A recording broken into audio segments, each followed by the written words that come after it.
আল্লাহ পাক বলেন, হে যারা ঈমানের দাবি করো তাদের উপরে আমি কিন্তু সিয়াম, এই যে রোজা, এটা লিখে দিলাম। কি করলাম? আল্লাহ কিন্তু ফারাজন শব্দ দেননি, কতিবা দিয়েছেন, কাতাবা। আজকের চেয়ারম্যান সাহেব যদি এই বলে জমিটা আমার, আমি এ মাদ্রাসায় দিয়ে দিলাম, এ কথার কোনো দাম আছে? না, নেই। কিন্তু অনেক যদি বলে যে সই স্বাক্ষর করে দলিল করে রেজিস্ট্রি করে দিলাম, এ দাম নেই? বলেন বলেন। আল্লাহ ফারাজন না দিয়ে কতিবা দিয়েছেন।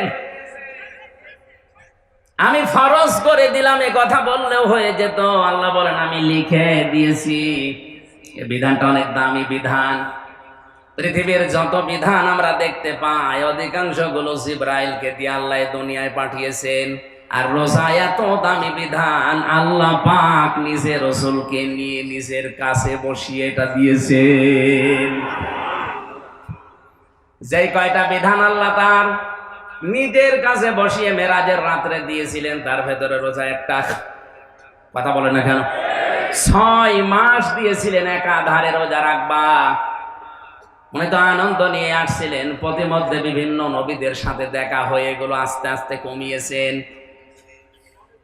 সর্বশেষ তিনি 1 মাস পেয়েছেন রমজান মাসের রোজা। নবীজিকে আল্লাহ ডাক দিয়ে বলেন, হে মুহাম্মদ, হে আমার পেয়ারা হাবিব, আমি কিন্তু 6 মাস আপনাকে রোজা দিয়েছিলাম। আপনার কনসিডারের কারণে আমি আল্লাহ এগুলো কমিয়ে দিয়েছি, কিন্তু আমি তো লিখে ফেলেছি যে 6 মাস। আমার উম্মতদেরকে, আমার বান্দাদেরকে বলবেন, তারা যদি 1 মাসও সঠিকভাবে রমজানের রোজা রাখতে পারে, 6 মাস একাধারে রোজা রাখার সওয়াব আমি আল্লাহ দিয়ে দেব। কোরআনে কারিমে আল্লাহ এই জন্য একটু গুরুত্ব বেশি দিয়েছেন এই বিধানটার। পুরা কোরআন পড়ে আমার যতটুকু ধারণা আমি পেয়েছি, নামাজ ফরজ, কিন্তু কয় ওয়াক্ত ফরজ, কখন ফরজ, কিভাবে পড়বেন, এই কথা কোরআনে কারিমে আল্লাহ দেয়নি, ওগুলো হাদিসে আছে। যাকাত ফরজ, কতটুকু সম্পদ থাকলে কতটুকু যাকাত দেওয়া লাগবে, কথা কোরআনে নেই। কথা বুঝতেছেন? হজ ফরজ, কত টাকা থাকলে হজে যাওয়া লাগবে, কিভাবে হজ ফরজ হবে, হজের ফরজ কয়টা, ওয়াজিব কয়টা, কোরআনে নেই, হাদিসে আছে। কিন্তু কোরআনে কারিমে সূরা বাকারার এই রুকুতে পুরো একটা রুকু আল্লাহ রোজা সংক্রান্ত যত বিষয় সবের ভেতরে দিয়ে দিয়েছে। এত গুরুত্বপূর্ণ বিধান এটা। আল্লাহ পাক এত খুশি হন রোজাদার যারা রোজা রাখে। ফামান শাহিদা মিনকুমুশ শাহরা ফালইয়াসুমহু, তোমাদের ভেতরে কেউ যদি রোজার মাস পায়, সে যেন অবশ্যই রোজা রাখে। কে বলছেন? আল্লাহ গুরুত্বহীন ভাবে বলেননি, গুরুত্ব দিয়ে বলেছেন ফালইয়াসুমহু, অবশ্যই সে যেন রোজা রাখে। কারণ এত দামি বিষয়টা। as-সাওমু লি ওয়া আনা উজযা বিহি, অন্য বর্ণনায় আছে আজিজি বিহি। কেউ যদি রোজা রাখে, লোকটা আমি আল্লাহর জন্য রাখে, আর রোজার পুরস্কার আমি আল্লাহ নিজে। বলেন সুবহানাল্লাহ। আল্লাহ নিজে যেহেতু পুরস্কার হয়ে যাবেন, একটা দরজা বানাবেন আলাদা ভাবে রোজাদারের জন্য, তার নাম রায়আন। সত্যি যদি আপনার রোজা কবুল হয়ে যায়, কিয়ামতের দিন ওই দরজা দিয়ে অন্য কেউ প্রবেশ করবে না, শুধু রোজাদার ছাড়া। বলেন আলহামদুলিল্লাহ। সুস্থ অবস্থায় আল্লাহ যেন আমাদেরকে রোজা রাখার তৌফিক ভিক্ষা দেন। বলেন আমিন। রোজার প্রস্তুতি নবীজি নিতেন 6 মাস আগে থেকে, অথচ আমাদের মাত্র একটা দিন আছে। কয়দিন? উনি প্রস্তুতি নিত 6 মাস আগে থেকে, আমার রোজা রাখা লাগবে। দোয়াও করতেন 2 মাস আগে থেকে একাধারে, আল্লাহুম্মা বারিক লানা ফি রজব ওয়া শাবান ওয়া বাল্লিগনা রমাদান। হে আল্লাহ, রজব আর শাবানের বরকত আমাদেরকে দান করার, রমজান পর্যন্ত হায়াতটা বাড়িয়ে দাও। চিন্তা করেন তো, তিনি 6 মাস আগে প্রস্তুতি নিতেন আর 2 মাস আগে দোয়া আরম্ভ করতেন। আর আমাদের মাত্র একটা রাত আছে, কোনো প্রস্তুতিও নেই, কোনো দোয়াও নেই। আর প্রস্তুতি আছে কি রমজান মাসে, কি করে বেশি মার্কেট করা যায়, টাকা গোছাচ্ছে অনেকে। এটা কি মার্কেটের মাস? কথা বলে না কেন? এটা মাস কিসের? এই যে এত মর্যাদা, এত দাম। নবীজি বলেন রোজাদারের মুখের গন্ধ পর্যন্ত আল্লাহর কাছে মেশক আম্বরের চাইতে বেশি প্রিয় মনে হয়। লিসাইমি ফারহাতান, ফারহাতুন ইনদা ফিতরিহি ওয়া ফারহাতুন ইনদা লিকাই রাব্বিহি। রোজাদারের জন্য দুইটা খুশির সময় আছে সংবাদ, একটা হচ্ছে যখন সে ইফতারি করে ওই সময়। এটা ফিতরিহির দুইটা অর্থ, একটা ঈদুল ফিতরের হতে পারে নামাজ, অথবা ফিতর যখন ইফতারি করে এটাও হতে পারে। দ্বিতীয় নম্বর ইনদা লিকাই রাব্বিহি, আল্লাহ নিজে যখন রোজাদারদের সামনে ওপেন হয়ে যাবেন। আল্লাহ ওপেন হবেন ৭০,০০০ নূরের পর্দা সরিয়ে। পর্দা কিসের? জবান খোলেন না, এখানে প্রশ্ন আছে। এই যে আলো, এই আলোকে আড়াল করার জন্য পর্দা দেওয়া হয়, কথা বলেন না কেন?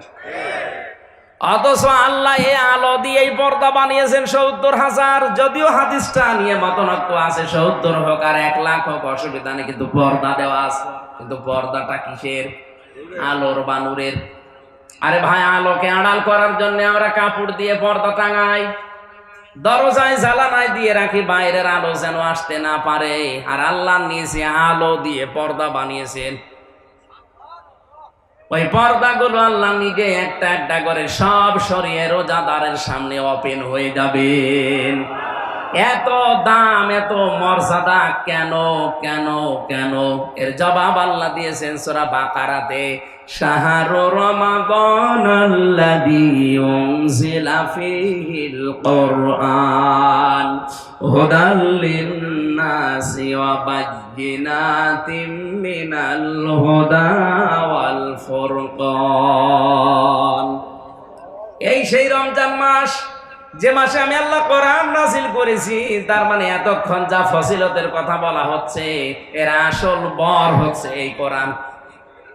এই কোরআন যদি আল্লাহ রজব মাসে দিত, রজবের দাম বেড়ে যেত। এই কোরআন যদি মুহররম মাসে আল্লাহ নাযিল করতো, মুহররমের দাম বেড়ে যেত। এই কথা বলছেন না কেন? রমজানের দাম এত বাড়া বেড়েছে, একটা ফরজ করলে এই মাসে ৭০টা ফরজ করার সমান। একটা নফল আদায় করলে ৭০টা নফল আদায় করার সমান। একটাই কারণ এই মাসে আল্লাহ কি দিয়েছেন? এই বর। এই বর ছাড়া যদি ১,০০০ বদরাতে যায়, বর ছাড়া বরসাতে যেমন কোনো দাম নেই, মূল্য নেই, কোরআন ছাড়া রমজানেরও কোনো মূল্য ছিল না, নেইও। স্পষ্ট দলিল আর প্রমাণ দিয়ে আল্লাহ এই মাসে পাঠালেন খেলা করার জন্যে। কি নাম দিয়েছেন শেষের দিকে? আল ফুরকান। সত্য মিথ্যা পার্থক্যকারী যত বিধানের ভেতরে আমি দিয়ে দিলাম। আমি তাফসীরের ভেতরে ফি জিলালিল কোরআনে পড়েছি, কোরআন পাওয়ার পরে, রমজান পাওয়ার পরে যে লোকটা নিজের জীবনে সত্য আর মিথ্যা পার্থক্য করে বাকি জীবন চালাতে পারে না, ওই লোকটার জীবনে হেদায়েত বলতে আর কিছু নেই। আমি কথা বোঝাতে পেরেছি? ফুরকান, আল্লাহ এই শব্দটা কয় আয়াতের শেষে এমনি দেয়নি, এই কারণে দিয়েছেন যেটা সত্য মিথ্যা পার্থক্যকারী কিতাব। সামনে মাস শুরু হচ্ছে কালকে থেকে, সুতরাং আপনি সত্য কোনটা মিথ্যা কোনটা পার্থক্য করে বিবেক দিয়ে মিলাবেন কোরআনের এই আয়না দিয়ে। এটা যদি মিলাতে না পেরে আপনি ব্যর্থ হন, আপনার কপালে হেদায়েত বলে কিছু নেই। আল্লাহ হেফাজত করুন আমাদের, বলেন আমিন।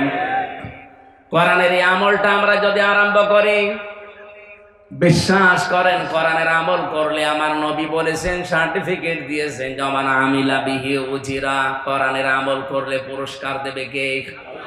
আরো জোরে। আপনি হাদিস থেকে আমল করলে পুরস্কার পাবেন না তা না, পাবেন, কিন্তু নবীরা দেবে, রাসূলরা দেবে, ফেরেশতারা দেবে। আর কোরআনের যে আমলগুলো আল্লাহ দিয়েছেন, এই আমল কেউ শুরু করলে এর পুরস্কার কে দেবে? আল্লাহ বলেন, আমি লিখে দিলাম বিধানটা খুব দামি বিধান, শুধু তোমাদেরকে দেয়নি, কামা কুতিবা আলাল্লাযিনা মিন ক্বাবলিকুম, যেমন তোমাদের পূর্বে দুনিয়ায় যত মানুষ বিদায় নিয়েছে তাদের উপরে এটা লিখে দিয়েছিলাম। তার মানে আদম নবী থেকে শুরু করে আজকের এই দিন পর্যন্ত, এখান থেকে কিয়ামত পর্যন্ত দুনিয়ায় যারা আসবে সবার উপরে একটা বিধান সব সময় ফরজ ছিল, লিখিত ছিল। তার নাম কি? রোজা। বলেন কি? সুতরাং রোজা রাখবেন, মাস্ট বি, রোজা রাখাই লাগবে আপনাকে। আর আমার তো মনে হয় কঠোর পরিশ্রম যাদের নেই তাদের যদি রোজা রাখা হয় তাদের শরীর সুস্থ থাকে।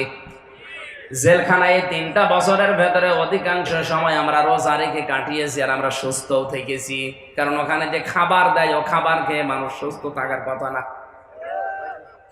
আর অন্তত আলেম যারা আছে অধিকাংশ আলেম গুলোই তারা রোজা রাখে। মুফতি নূর হোসাইন নুরানি, মাওলানা মামুনুল হক, মাওলানা শাকাওয়াত হোসেন রাজি থেকে আমি সহ যত 76 জন ছিলাম প্রায় সব রাখতাম রোজা। কারণ যে খাবার দেয় খাবার এমনিও খাওয়া যাবে না, রোজায় রাখি ভালো থাকা যাবে, সারাদিন খাবার দাবারের টেনশন নেই, পড়ার উপরে ব্যস্ত থাকা যাবে। এই পৃথিবীতে আমি একজন নবীর জীবনী সবচাইতে বেশি সুস্থতা পেয়েছি, তিনি নূহ নবী। 950 বছরের প্রায়টা সময় তিনি রোজা রেখে কাটিয়েছেন। আর অনেকে বলে হুজুর আমার গ্যাস, আমি পারি না। শয়তান, রোজা রাখলে গ্যাস হলে ভালো হয়। কথা বলেন। এই যে প্রতি সপ্তাহে 2 দিন করে রোজা রাখার নিয়ম নবীজি দিলেন, বৃহস্পতিবার সোমবার, প্রত্যেক মাসে 3 দিন রোজা রাখার নিয়ম। এটা কি খেলা করার জন্য নবী দিয়েছেন? বিজ্ঞান আজ প্রমাণ করছে একটা মাস যদি মানুষ একাধারে খাবার খায়, ভেতরে হজম করার যে মেশিন গুলো আল্লাহ দিয়েছে এটা অত কার্যকর না আমাদের। আর আমাদের অধিকাংশ খাবার গুলো তো ঔষধ দেওয়া। ভেতরে যে খারাপ খাবার গুলো হজম করার জন্য যে রসটা পটি ফোটা ফোটা পড়তে আছে ওর নাম পিত্তথলিতে যেটা আছে পিত্ত রস। এটা এত দামি, বিজ্ঞান এখন দেখতে পাচ্ছে যে খাবারগুলো যায় এখান থেকে নির্যাস বের করে এই রসটা আল্লাহ তৈরি করে খাবারের উপরে ফোঁটা ফোঁটা আকারে পড়ে। যতক্ষণ খাবার থাকে পেটে পড়ে, খাবার নেই, অটোমেটিক আল্লাহ এটা বন্ধ করে দেয়। আল্লাহ এটা বোঝাতে চেয়েছেন আমি অপচয় করি না, শুধু আমি ওয়াজ করে শেষ করি না যে ইন্নাল মুবাজ্জিরিনা কানু ইখওয়ানা শায়াতিন, শয়তান অপচয়কারী ও শয়তান। দুনিয়া যারা অপচয় করবে এরা শয়তানের ভাই, এরা শয়তানের কি? আল্লাহ পাক ওয়াজ করে শেষ করেননি, তিনি মানুষের শরীরের ভেতরে অপচয় যেন না হয় নিজে কন্ট্রোল করেছেন। এখানে হজম করার এই বিষয়টা শক্তিশালী করার জন্য রোজা দরকার। এই জন্যই নবীরা প্রত্যেকটি নবী খাবারের আগে 3টা সুন্নত মেনে চলতেন। 1 ভাগ খাবার, 1 ভাগ পানি আর 1 ভাগ হজম করার জন্য খালি রাখতেন। আপনি যদি প্রতি সপ্তাহে 2টা করে রোজা রাখেন, সোমবার বৃহস্পতিবার, রোজা রাখা অবস্থায় আপনার, আরে ভাই কিছু লাগবে না, বসেন না কেন, রোজা রাখা অবস্থায় আপনার আমলগুলো আল্লাহ দেখবে, বলবে আমার রোজাদার বান্দার আমল। যদি ছোটখাটো কোনো ভুলও থাকে আল্লাহ মাফ করে দেবে। এই জন্য সামনে যেহেতু বরকত মাস রমজান, অবশ্যই অবশ্যই অবশ্যই রোজা রাখবেন। রাখবেন তো? আল্লাহ কেন দিলেন বিধানটা? আল্লাকুম তাত্তাকুন, যেন মানুষ তাকওয়া অর্জন করতে পারে। তাকওয়া কি? তাকওয়ার 99টা অর্থ আছে। তাকওয়ার 1 নম্বর অর্থ হচ্ছে আল্লাহর নিষিদ্ধ কাজগুলো ঘৃণা ভরে ছেড়ে দেওয়া। আল্লাহর নিষিদ্ধ কাজগুলো শুধু ছেড়ে দেওয়ার নাম খাউফ, আর নিষিদ্ধ কাজ ঘৃণা করে ছেড়ে দেওয়ার নাম কি? একটা মাস রোজা রাখার পরও যদি আপনি ঘুষ ছাড়তে না পারেন, সুদ ছাড়তে না পারেন, বেপরদা ছাড়তে না পারেন, কি রমজানের রোজা নিয়ে আপনি রাখলেন বলেন? রোজা আল্লাহ পূর্ববর্তী যারা বিদায় নিয়েছে তাদের উপরেও দিয়েছিল, আমাদের উপরেও দিয়েছে। একটাই উদ্দেশ্য, আমরা যেন আল্লাহর নিষিদ্ধ কাজ ঘৃণা ভরে ছেড়ে দিতে পারি। বলেন আমিন। কোরআনে কারিমের একটা পরিচিত আয়াত আমি পড়েছি, আমার মনে হয় এখানে ছোট বড় সবার এই আয়াতটা মুখস্থ আছে। সূরা বাকারার 201 নম্বর আয়াত। কাবা শরীফ যখন তাওয়াফ করছিলাম, রুকনে ইয়ামিনি থেকে শুরু করে হাজেরা আসওয়াদ এই জায়গাটা পার হওয়ার সময় লক্ষ লক্ষ হাজিরা এই দোয়াটা, এই আয়াতটা পড়ছিল। এই যে হাজী সাহেব পড়েছে, আমি ওই সময় বুঝি নাই 16 সালে যে কি পড়লাম। বাংলাদেশে ফেরত আসার পরে আমি তাফসীরগুলো আয়াতের সাথে মিলিয়ে দেখলাম যে আল্লাহ দুনিয়া আখিরাত সব এর ভেতরেই ঢুকিয়ে রেখেছে, অথচ আমরা জানি না। সারা জীবন শুধু দোয়া করিয়ে যায়, রব্বানা আতিনা ফিদ দুনিয়া হাসানা অথচ দুনিয়ার হাসানা আছে কি এখানে অধিকাংশ মানুষই জানে না। এক কথা বলেন।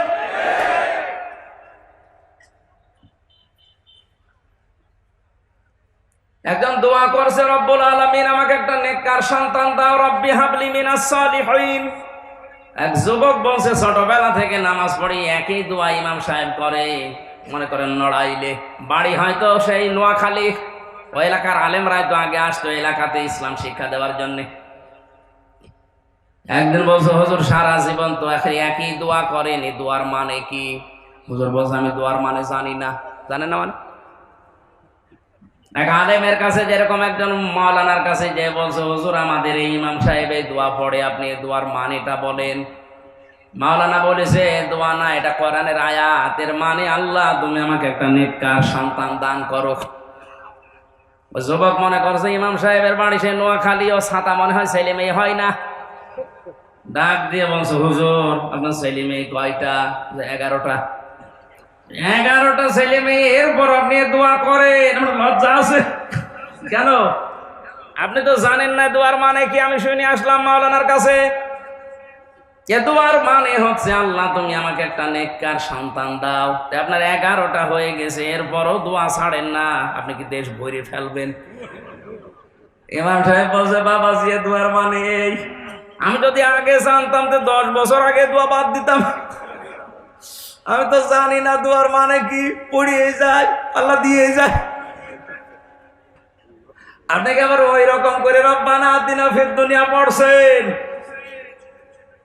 এবার আসেন তো তাফসির আপনি লিখে দিলেন, তাফসিরুল কোরআন মাহফিল। আমি আয়াতটা তাফসির আকারে চেষ্টা চালাবো। জবান খুলে কোরআনের সোনালী আয়াত পড়েন, আল্লাহ দেখি এর ভেতরে কি দিয়েছেন আমরা বের করি। কষ্ট হচ্ছে আপনাদের? জবান খুলে সোনালী আয়াত পড়েন। আউযু বিল্লাহি মিনাশ শাইতানির রাজিম। বিসমিল্লাহির রহমানির রহিম।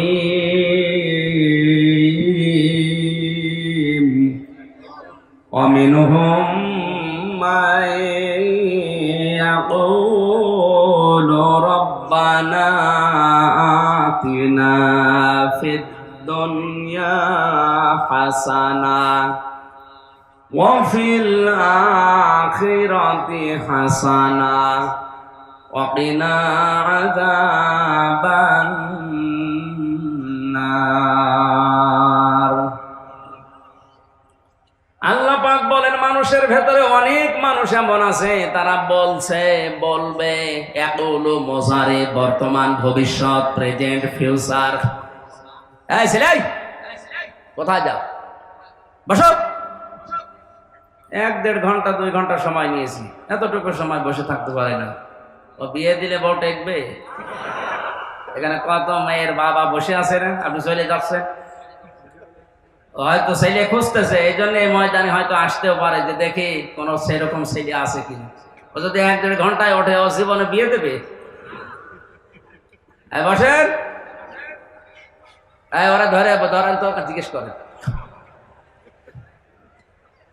না না ছেড়ে দিন, ওর অবস্থা ভালো না, বসে পড়িস। ঠিক আছে, খুব জরুরি হলে যান না। অনেকে আবার যায় বিড়ি খাওয়ার জন্য, বিড়ি খেয়ে তারপরে বিড়ি খেতে যান, খেয়ে আবার চলে আসবে।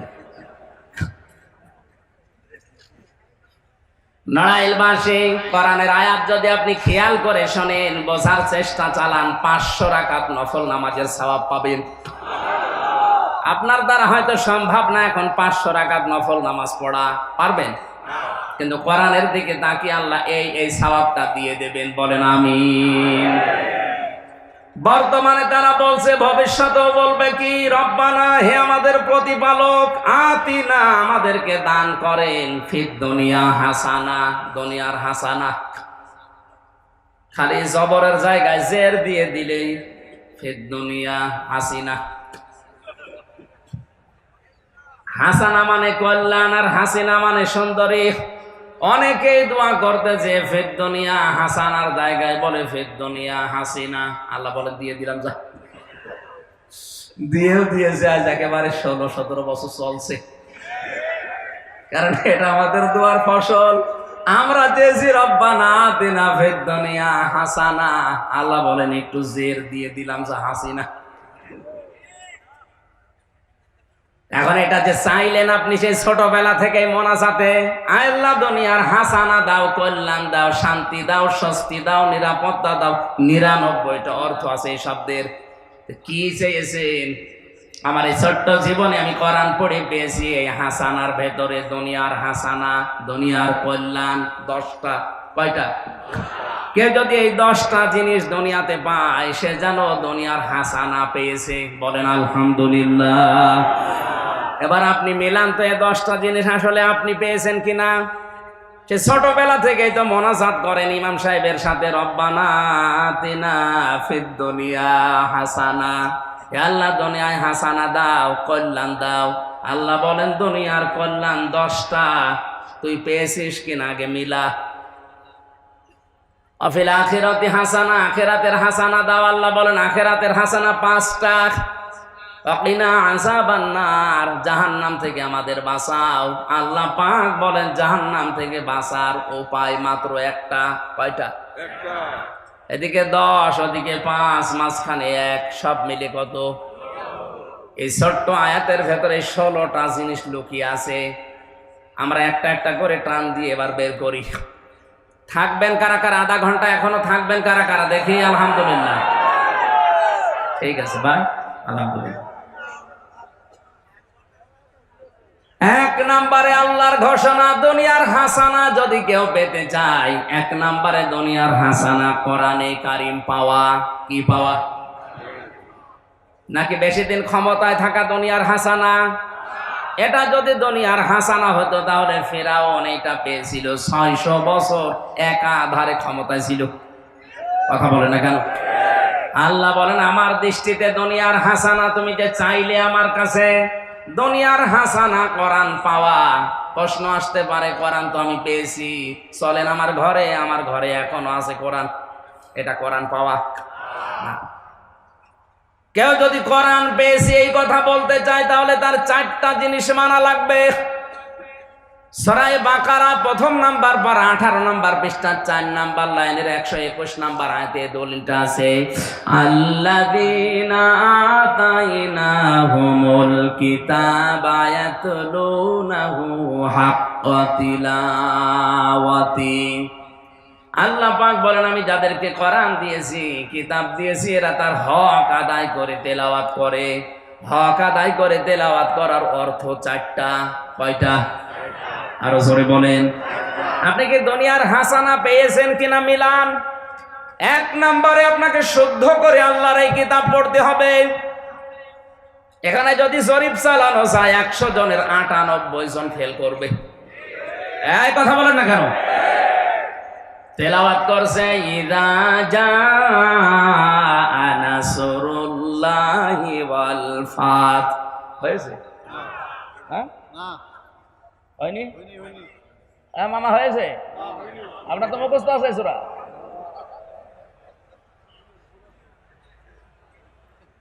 না না আমি হাসির খোরাকি দেইনি, আমি যে বললাম হয়েছে, কি জবাব দিচ্ছেন না কেন? হয়েছে? হয়নি। একটু টান দিয়ে পড়েছি, অনেকে মনে করেছে না এ হতেও পারে, অথচ 2টা ভুল হয়ে গেছে এর ভেতরে। ইযা জাআ নাসরুল্লাহি ওয়াল ফাত, এখানে আল্লাহ শব্দের আগে জের আর জবর আর পেশ থাকলে আল্লাহ মোটা হয়, জের থাকলে পাতলা হয়। এর আগে নুন সাদ র, নাসর মানে সাহায্য, আর নুন সিন র, নাসর মানে ঈগল পাখি। আমি যে মুখ গোল না করে সরাসরি বলে ফেললাম, আপনি একটু ধরতে পারেননি।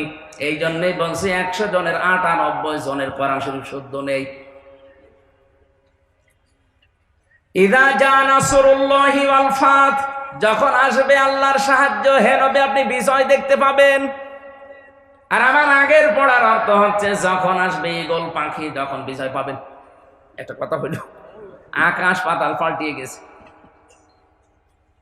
এই মাদ্রাসা যেহেতু কওমি মাদ্রাসা, হাফেজি মাদ্রাসা, অবশ্যই এখানে শুদ্ধ করে কোরআন পড়ানো হয়।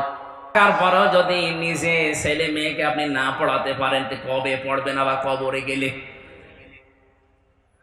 আজ আমাদের নামাজে মন না বসার অন্যতম কারণ আমরা কোরআন শুদ্ধ করে পড়তে পারি না, বুঝি না। তাই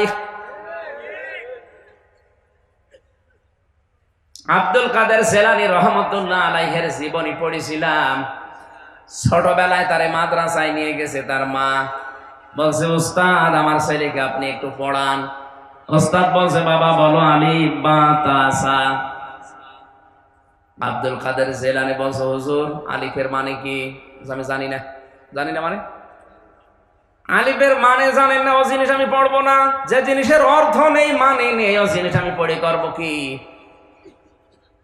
ওস্তাদ একেবারে খেয়ালিপনা করে বলেই ফেলেছে তুমি জানো বাবাজি আলিফের মানে? হ্যাঁ জানি, আমার মা শিখিয়েছে।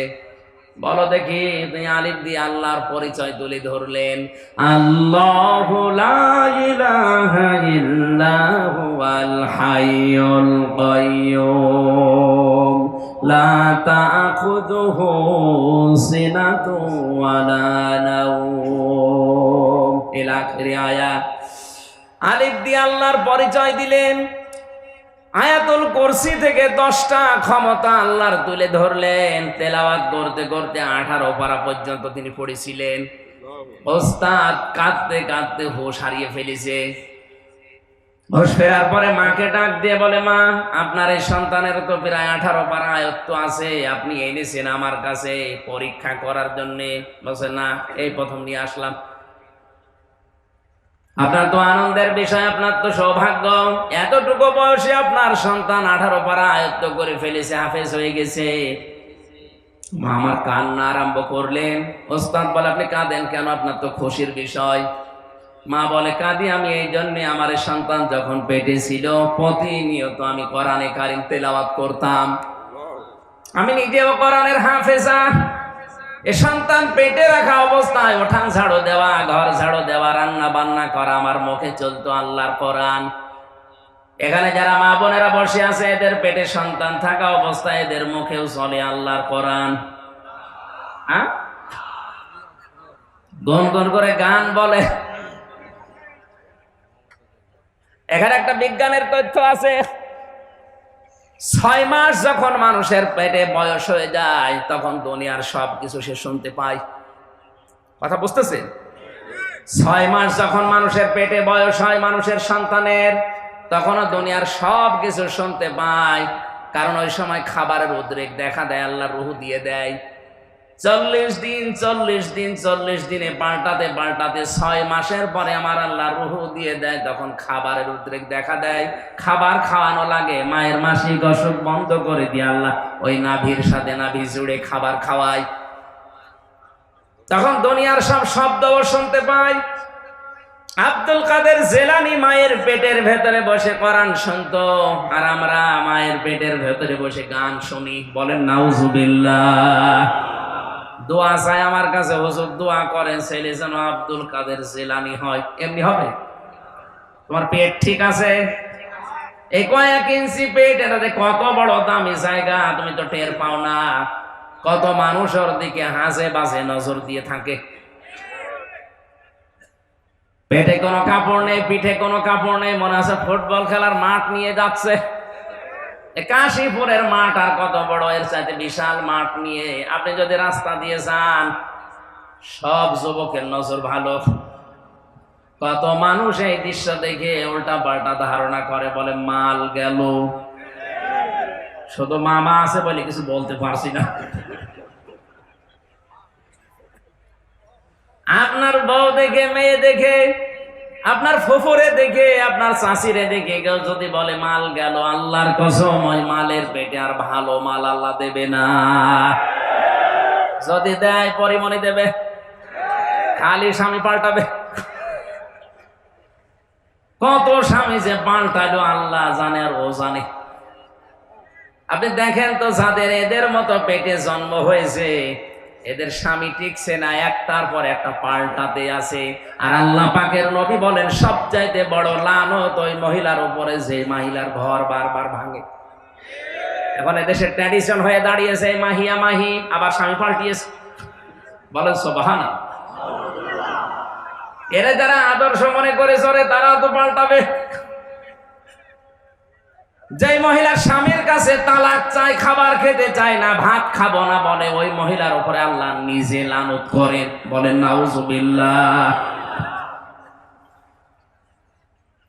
নড়াইলবাসী, আমি যেটা শিক্ষা দিতে চেয়েছি, আব্দুল কাদের জেলানি আপনার পেটে আল্লাহ এমনিতেই দেবে না। এ কয়েক ইঞ্চি জায়গা অনেক দামি, এই নজরটা ঠিক করেন আগে। আমরা যারা ধনী মানুষ আছি এদেশে, আমাদের মোবাইল দামি হয়, আমাদের শার্ট দামি হয়, গাড়ি দামি হয়, বাড়ি দামি হয়ে যায়, শুধু কম দামি হয়ে যায় আমাদের স্ত্রী আর মেয়েটা। এমন এমন পোশাক পরিয়ে রাস্তাঘাটে নিয়ে যায়, আমার মনে হয় গরিব মানুষের নজরে পর্যন্ত সব ক্যামেরা বন্দী হয়ে যাচ্ছে। মানুষের নজর খুব কিন্তু মারাত্মক, এটা বিষাক্ত জিনিস। আব্দুল কাদের জেলানি যে মায়ের পেটে এসেছিলেন, তাকান ওই মায়ের পেটের দিকে। আব্দুল কাদের জেলানির বাবা আবু মুসা জঙ্গি রহমতুল্লাহ আলাইহি মসজিদে নামাজ আদায় করে একবার আসছিলেন বাড়ির দিকে। হঠাৎ দেখলেন বাড়ির কাজের লোকটা পোশাক নাড়ি দেওয়া আছে, রোদে শুকাতে দিয়েছে তার স্ত্রী গোসল করে। ওই কাজের বেটা এক নয়নে তাকিয়ে আছে পোশাকের দিকে। হযরত আব্দুল কাদেরের বাবা তাড়াতাড়ি এসে পোশাকে আগুন লাগিয়ে দিলেন। ওনার জীবনেতে আমি পেয়েছি, মা এসে বলে, স্বামী আমার নতুন পোশাক আগুন লাগালেন কোন কারণে? স্বামী ডাক দিয়ে বলে, দেখো আমি নামাজ পড়ে আসার সময় দেখি বাড়ির ওই কাজের লোকটা, ওই কামলাটা তোমার এই শোকাতে দেওয়া পোশাকের দিকে এক দৃষ্টিতে তাকিয়ে আছে। আমি কোরআন হাদিস জানি, মানুষের চোখের নজর বড় মারাত্মক, এটা বিষাক্ত। এই পোশাক তোমার লজ্জা স্থান ঢেকে রাখে, আমার সন্তান তোমার পেটে তোমার পেটটা ঢেকে রাখে। এর নজর যদিও পোশাকের উপরে পড়ে, এই প্রভাব হয়তো আমার সন্তানের উপরে পড়তে পারে, আমার সন্তান খারাপ হয়ে যেতে পারে।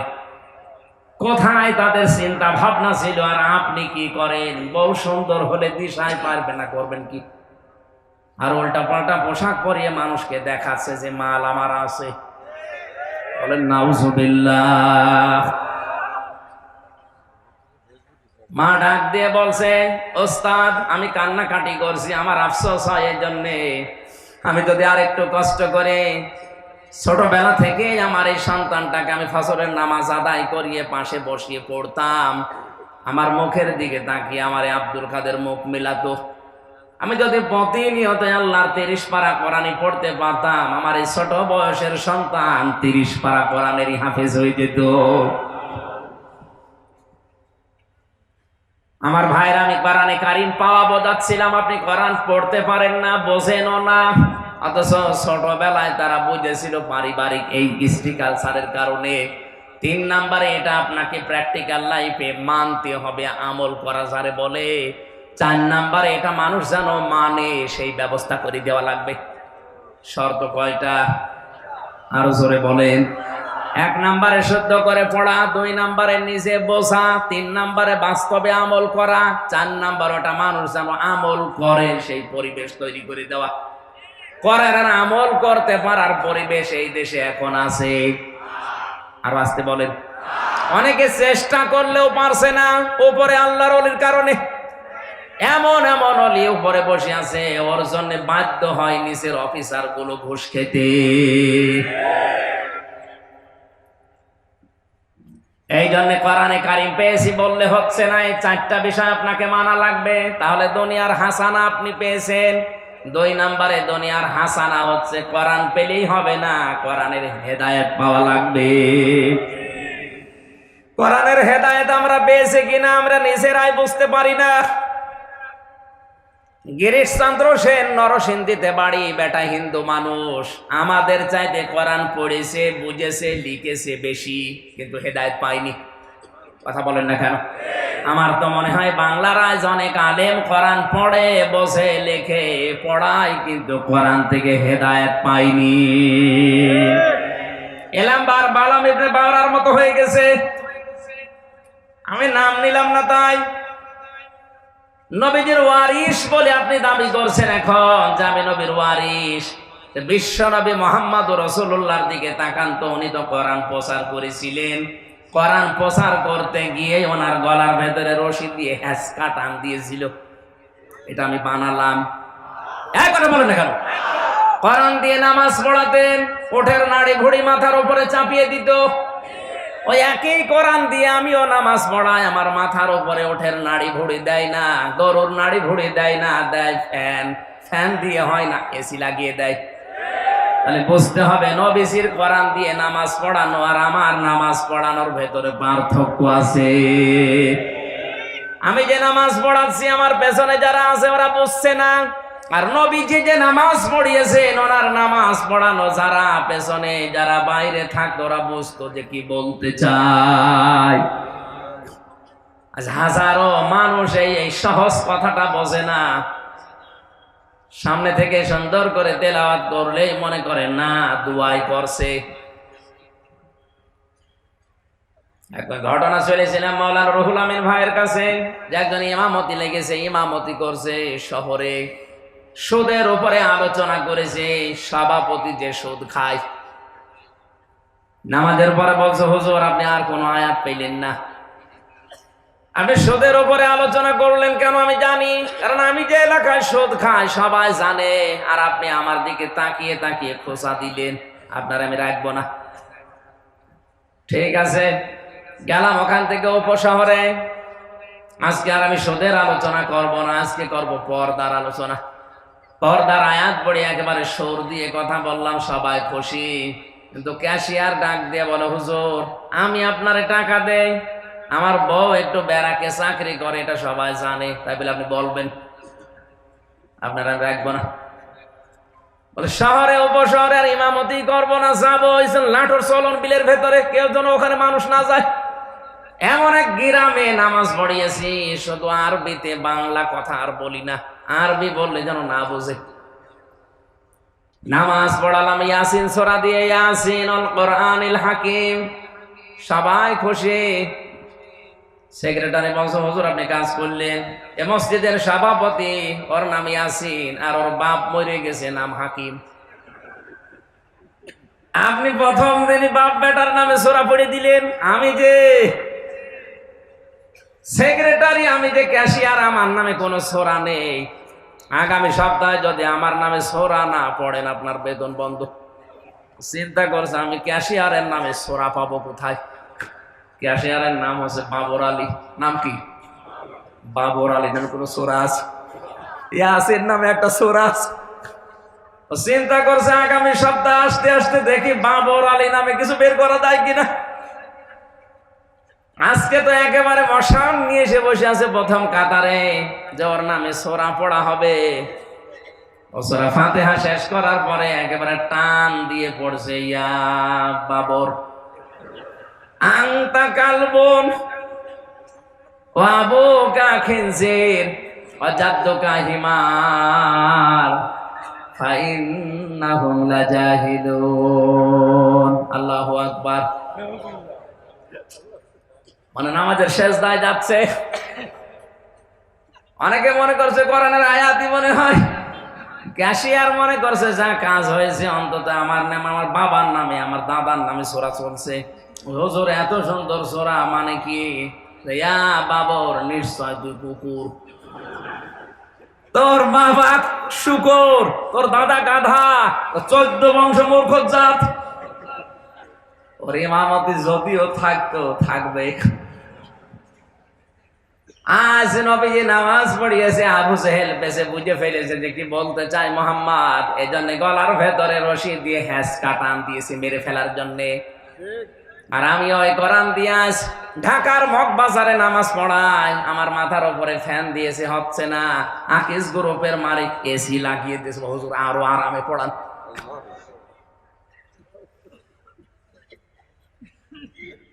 আমার আরাম দেওয়ার জন্য চেষ্টায় আছে, কারণ পেছনে যারা আছে ও বোঝে না, আমি যা পড়ছি আমিও বুঝি না। কোরআনের হেদায়েত পাওয়া তো সহজ না। কোরআনের হেদায়েত পেতে হলে যে হাদিসটা বলেছিলাম, ওই হাদিসের 3 নাম্বারের পয়েন্টে ছিল ওমান দাআ ইলাইহি হাদা, এক আলিফ টান আছে। কেউ যদি কোরআনের হেদায়েত পেতে চায় সে যেন কোরআন দিয়ে মানুষকে ডাকে।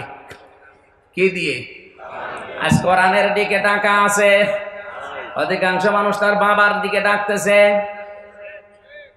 হাদিসের শেষ পয়েন্টটা আরো কঠিন, ফাকাদ হুদিয়া ইলা সিরাতিম মুস্তাকিম। কেউ যদি কোরআনের ডাকে সাড়া দিতে পারে, আল্লাহ নিজে তাকে হেদায়েত সিরাতে মুস্তাকিম নসিব করে দিবেন। তাহলে আমি যদি হেদায়েতের উপরে থাকতে চাই, আমাকে আজকে থেকে ডাকা লাগবে মানুষকে কি দিয়ে? এই জোরে বলেন, কি দিয়ে? আর আপনি যদি হেদায়েত পেতে চান, সিরাতে মুস্তাকিম পেতে চান, আপনাকে সাড়া দেওয়া লাগবে কোরআনের ডাকে। এর চাইতে বাংলা ওয়াজ আর নেই। এরপরেও যদি কেউ না বোঝার ভান করে থাকেন, আমার কিছু করার নেই। দুনিয়ার হাসানা 3 নম্বরে আমি পেয়েছি পরিশ্রম করা। কি করা? পরিশ্রম করতে পারা, এটা দুনিয়ার হাসানা।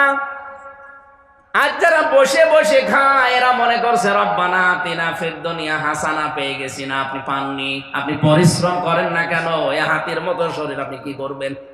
লাকাদ খালাকনাল ইনসানা ফি কাবাদ। অবশ্যই আমি আল্লাহ মানুষকে পরিশ্রম করার জন্যই বানিয়েছি। কষ্টের পরে কষ্ট সহ্য করে বানিয়েছি মানুষকে। আপনি শ্রম দেন। পৃথিবীতে যারা শ্রম দেয় তারা সুস্থ থাকে।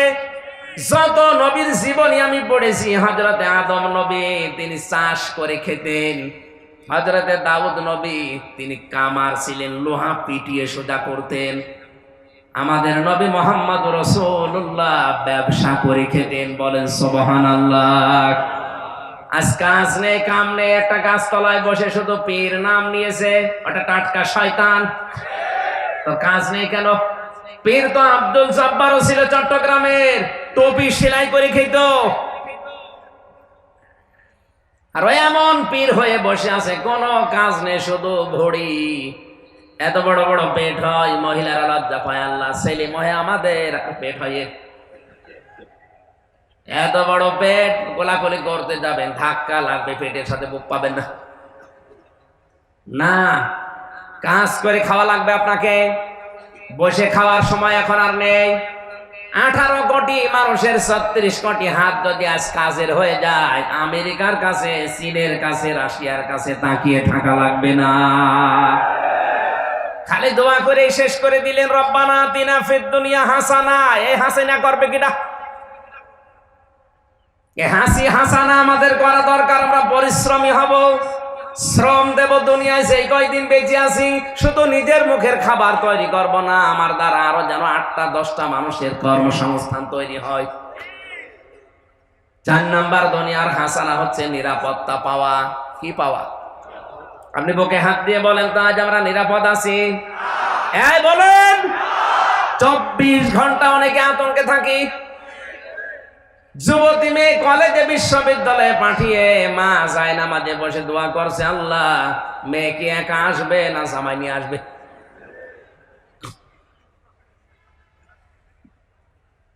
পাঁচ নাম্বারে দুনিয়ার হাসানা সুখ আর শান্তি। সুখ আর শান্তির ভেতরে 7টা জিনিস আমি পেয়েছি। সুখ বলা হয় 4টা জিনিসকে, শান্তি বলা হয় 3টা জিনিসকে। এই 7টা জিনিস সূরা আরাফের ভেতরে আল্লাহ ব্যাখ্যা দিয়েছেন। 6 নাম্বারে দুনিয়ার হাসানা সবর করতে পারা, ধৈর্য ধারণ করা।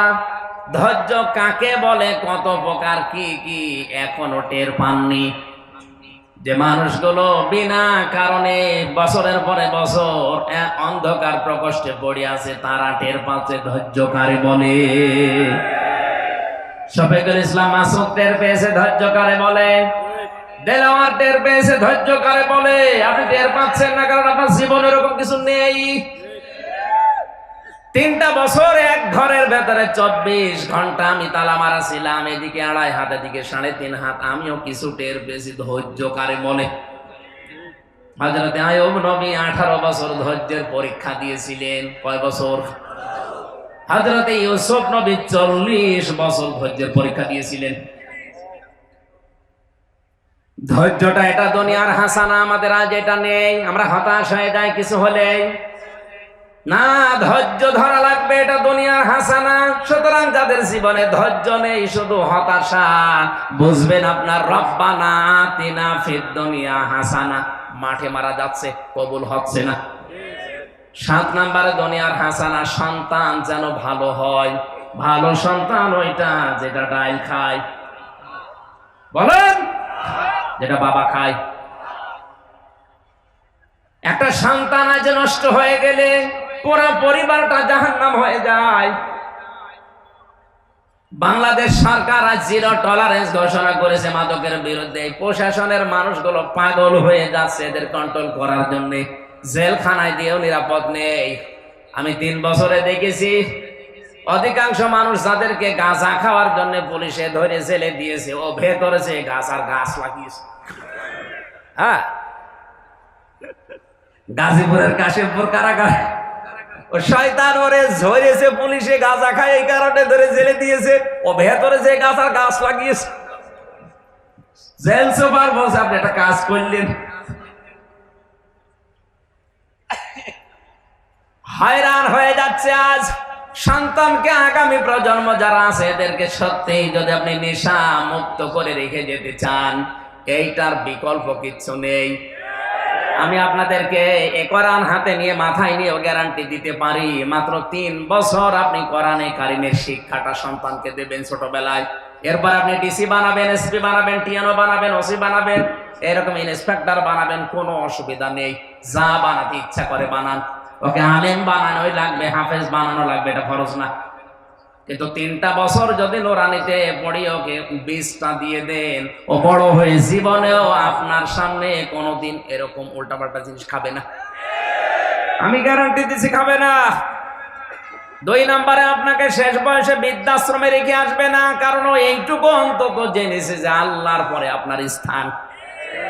আজ কয়েকদিন আগে একটা ভাইরাল ভিডিও ঘুরছে যে 4টা ছেলে 2টা মেয়ে, 6 সন্তান মিলে ওর মা মারা গেছে 10 বছর আগে। এই 6 সন্তান মিলে বাবার জমি জায়গা সব নিজেদের নামে লিখে বাবাকে রাস্তায় ছেড়ে দেবে সিদ্ধান্ত নিয়েছে। না না, নাউজুবিল্লাহ বলেন। মানে এ দোষ শুধুমাত্র ওই ছেলে মেয়েদের না, ওই লোকটারও আছে। আল্লাহর পরে যে ওই মা বাবার স্থান ও সন্তানদেরকে তো শিখায়নি। কথা বলে না কেন? ওই সন্তানরা এখন বর কথা শুনে বাধ্য হয়ে মাকে আগে তো বিদায় নিয়েছে, আর বাবাকে এখন রাস্তায় ছেড়ে দেবে সিদ্ধান্ত নিচ্ছে। যদি ওই 3 বছরে ওকে কোরআনের মূল শিক্ষাটা দিয়ে যে কোনো জায়গায় তুলে দিতে পারতেন, আমার যতটুকু ধারণা না খেয়ে থাকতো, তারপরও মাকে বাবাকে বৃদ্ধাশ্রমে রাস্তায় ফেলে দিত না। আমি কিন্তু আপনাকে ডাক্তার বানাতে, ইঞ্জিনিয়ার বানাতে, এরকম ওসিএসপি বানাতে নিষেধ করছি না। বানান, এগুলো আমাদের দরকার। কিন্তু প্রথমে এরকম জায়গায় 3টা বছর আপনি বছর, এরপর যা ইচ্ছা বানান। পরবর্তী প্রজন্ম এভাবে রেখে গেলে মারা যাওয়ার পরে অন্তত ওরে দিয়ে আপনি জানাজাটা পাবেন। আর আপনার সন্তান যদি আপনার জানাজা পড়িয়ে কবরে দিয়ে চোখের পানি ফেলে বলে আল্লাহ তুমি আমার মা বাবাকে মাফ করে দাও, কারণ তাদের অনেক শ্রম আমার পেছনে আছে। নবীজি বলেন সন্তানের দোয়া আল্লাহ ফেরত দেয় না, সঙ্গে সঙ্গে কবুল করে নেয়। 8 নম্বরে দুনিয়ার হাসানা, স্ত্রী যেন ভালো হয়। ভালো স্ত্রী ওইটা যেটা সকাল বিকাল স্টার জলসা দেখে। ভালো স্ত্রী ছিলেন হযরতে আসিয়া। এত অত্যাচার করেছিল স্বামী তার উপরে, এরপরও কোনোদিন স্বামীকে বরদোয়া দেননি। নড়াইলের মা বোনেরা, নবীজি মেরাজে দেখেছেন 2টা কারণে মেয়েরা জাহান্নামে যাবে বেশি। 1 নাম্বার হচ্ছে যারা স্বামীর নাফরমানি করে। সারাটা জীবন সকাল থেকে সন্ধ্যা কি করে আপনি সুখে থাকবেন, শান্তিতে থাকবেন, আরাম পাবেন? মাথার ঘাম পায়ে ফেলে পরিশ্রম করে লোকটা আপনার জন্যে। আর একটা সাবান একটু কম হয়ে গেলে আপনি মা বাবা তুলে খোঁটা দিয়ে ফেলেন যে তোর বাড়িতে এসে জীবনে কিছুই পেলাম না। আপনার নামাজ রোজা কালো বোরকা সব শেষ। এরকম খোঁটা দিয়া বউ আছে কার? হাত তোলেন তো।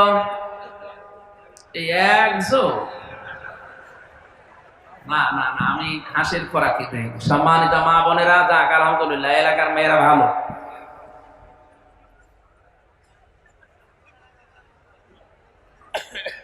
হযরতে আসিয়ার মতো স্ত্রী হওয়া লাগবে আপনাকে। হাতের ভেতরে স্বামী ব্রেক লাগিয়েছে, মা পায়ের ভেতরে শলাকা দিয়েছে। এরপরেও তিনি স্বামীর নামে বরদোয়া দেননি, বলেছিলেন আল্লাহ তুমি আমার স্বামীর অত্যাচার থেকে আমাকে বাঁচাও, অনাজ্জিনি মিন ফিরআউনা ওয়া আমালিহি অনাজ্জিনি মিনাল কওমিজ যালিমিন। বলেন আল্লাহু আকবার। হযরতে আসিয়া এত বড় কঠিন অবস্থায় বলেছিলেন মাবুদ তুমি আমার স্বামীর অত্যাচার থেকে আমাকে বাঁচাও, কিন্তু আমার স্বামীর উপরে তুমি গজব দিও না। এত বড় কঠিন মুহূর্তেও যদি স্বামীর জন্য বরদোয়া না দেয়, আপনি কি হয়েছেন? আপনার স্বামী কি ফেরাউনের চাইতেও জানোয়ার নাকি? হ্যাঁ, কথা বলে না কেন? যেভাবে পিটিয়েছে আপনাকে ওইভাবে কোনোদিন পিটিয়েছে? এত বড় মারাত্মক ভয়ঙ্কর জানোয়ার স্বামী দুনিয়ায় কারো কপালে আছে কিনা আমি জানি না, তারপরও যদি বরদোয়া না দেয়, আপনি একটা শাড়ি একটু কম হয়ে গেলে আপনি বরদোয়া দিয়ে ফেলেন, খোঁটা দিয়ে ফেলেন, আপনি জাহান্নামের আসামি হয়ে বসে আছেন। কথা বললে বলে হুজুর আমাদের বিরুদ্ধে বলে, আমি আপনাকে ভালোবাসি, বাঁচাতে চাই, নবীজির হাদিস পড়ে দেখছি আপনি জাহান্নামে যাচ্ছেন, এই কারণে বললাম। দ্বিতীয় নম্বরে আপনার আচরণ হওয়া লাগবে হযরতে খাদিজার মতো। এই একটাই মাত্র মহিলা আল্লাহ নিজে তাকে দুনিয়ায় জিন্দা অবস্থায় সালাম দিয়েছেন স্বামী ভক্তি করার কারণে। বলেন সুবহানাল্লাহ। হযরতে খাদিজাতুল কুবরা স্বামীর জন্য এত বেশি শ্রম দিয়েছিলেন, কষ্ট করেছিলেন। 2.5 কিলোমিটার উপরের পাহাড়, এখন তো সিঁড়ি করা আছে, ওঠা যায়, ওই সময় সিঁড়ি ছিল না, লতা পাতা পাথর ধরে ধরে উঠে স্বামীকে 2 বেলা খাবার দিয়ে আসতেন। আপনি কি করেছেন স্বামীর জন্য বলেন তো? এই লোকটা সারা দিন পরিশ্রম করে মাথার ঘাম পায়ে ফেলছে আপনাকে সুখে রাখার জন্য, আর একটু কিছু অন্টটি হয়ে গেলে আপনি যে উল্টা পাল্টা কথা বলেন, ওর মন থাকে কোথায় বলেন? আপনি আপনাকে আমি জান্নাতে নিতে চাই, আপনি যেন জাহান্নামে হয়ে না যান, এই জন্য আশা করছি খাদিজার মতো স্বামী ভক্তি করবেন। গভীর রজনীতে নবীজি এসে শুধু একবার ডাক দিতেন খাদিজা, সঙ্গে সঙ্গে দরজা খুলে যেত। নবীজি বলেন তুমি কি ঘুমাও না? হযরতে খাদিজা বলে ইয়া রাসূলুল্লাহ আপনি যখন বাইরে থাকেন দিনের কাজে, আমি 24 ঘন্টা টেনশনে থাকি, না জানি আপনাকে কেউ ক্ষতি করে কিনা।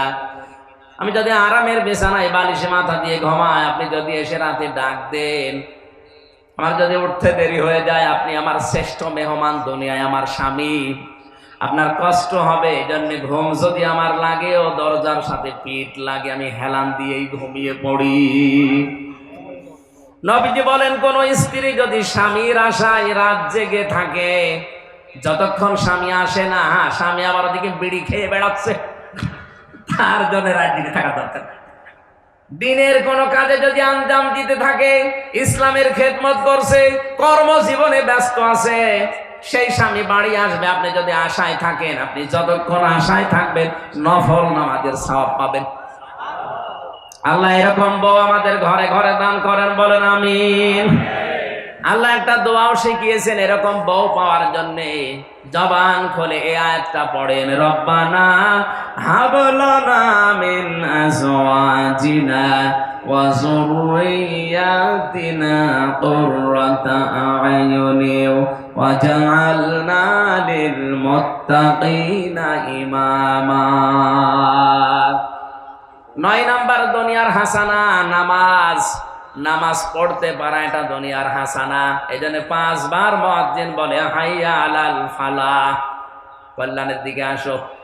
নামাজ পড়লে আপনি কল্যাণ পাবেন, এটা দুনিয়ার হাসানা। আপনি পড়েন না তাই পান না।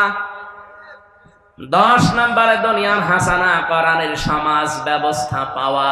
আমরা পেয়েছি 10টার একটাও আমরা পাচ্ছি না, তে কি দোয়া করছি এতদিন বলেন? আফিল আখিরাতে হাসানা, আখিরাতের হাসানা 5টা। 1 নম্বরে মরণ যেন ভালো হয়, 2 নম্বরে কবর যেন ভালো হয়। ভালো কবর ওইটা যেটা পাকা করা হয়। বলেন বলেন। আজকে থেকে সিদ্ধান্ত নেবেন, হযরত ওসমানের মতো মানুষ জান্নাতের গ্যারান্টি পাওয়া পড়ে আছে, জান্নাতুল বাকিতে একটা পাথর দেওয়া শুধু। কথা বলে না কেন? আরে দেশে গরু ছাগল মরে যায়, কবর 3 তলা বানায়। কোন কারণে আপনি মাজার পাকা করেন? উপরে যতই 10 তলা বিল্ডিং বানান, নিচে যদি আল্লাহ আগুন লাগিয়ে দেয়, সুতরাং আজকে থেকে ইসলামের বাইরে এই কাজ আর না। হ্যাঁ, আপনি এমনি হেফাজত করে রাখবেন, তবে টাইলস লাগিয়ে সুন্দর করে নাম লিখে দেবেন, পাকা করে, কবর পাকা করে 3 তলা করে দিচ্ছেন কোন কারণে? ওই টাকাগুলো গরিবকে দান করেন, আপনার বাবা শান্তি পাবে। কবর ভালো হওয়ার জন্য যে প্রশ্নের জবাব দেওয়া লাগবে, সে প্রশ্ন কয়টা? 3টা। বলেন বলেন। মার রব্বকা, তোমার রবকে, আমার নবীকা, তোমার নবীকে, আমার দীনকা, তোমার দিনকে। এক একটা শব্দে লক্ষ লক্ষ কথা লুকিয়ে আছে। আমরা খুব তাড়াতাড়ি করছে, আমার গলা বসে গেলে আবার সব মাঠে মারা যাবে। 3 নম্বরে হাসর যেন ভালো হয়। 4 প্রকার মানুষের সাথে হাসর হলে আপনার হাসর ভালো হবে। 4 নম্বরে হাউজে কাউসারের পানি যেন, ভাই, হাউজে কাউসারের পানি পাবে তারা যে মানুষগুলো দুনিয়াতে বেদাত করে নাই আর জালেম শাসকের তহমত করে নাই। আল্লাহ আমাদের তৌফিক দিন, বলেন আমিন। 5 নম্বরে ডান হাতে যারা আমল নামা পাবে, এরা আখিরাতের হাসানা পেয়েছে। যারা বাম হাতে আমল নামা পাবে, আয়াতের ব্যাখ্যায় আমি দেখেছি এই জায়গায় লোহার শলাকা গরম করে আল্লাহ নিজে ফেরেশতা দিয়ে ঢোকাবে।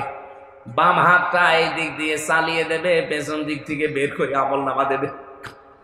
আর ডান হাতে আমল নামা যারা পাবে, এটা পাওয়ার পরে পড়বে আর আনন্দ নিজের আত্মীয় স্বজনকে দেখিয়ে বেড়াবে। জোরে বলেন সুবহানাল্লাহ। এই 5টা জিনিস যদি আপনি পান, আখিরাতের হাসানা পেয়েছেন। ওয়াকিনা আযাবান্নার, জাহান্নাম থেকে আমাদের বাঁচাও। আল্লাহ বলেন জাহান্নাম থেকে বাঁচার উপায় একটা, আলা দুল্লুকুম আলা তিজারাতিন তুনজিকুম মিন আযাবিন আলীম। এমন একটা ব্যবসার কথা বলবো যেটা করলে জাহান্নামে যাওয়া লাগবে না।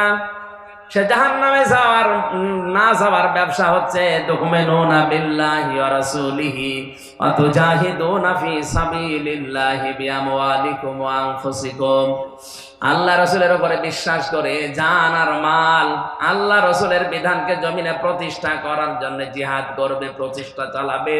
যালিকুম খায়রুল লাকুম, এইটা তোমাদের জন্য উত্তম যদি তোমরা বুঝে থাকো।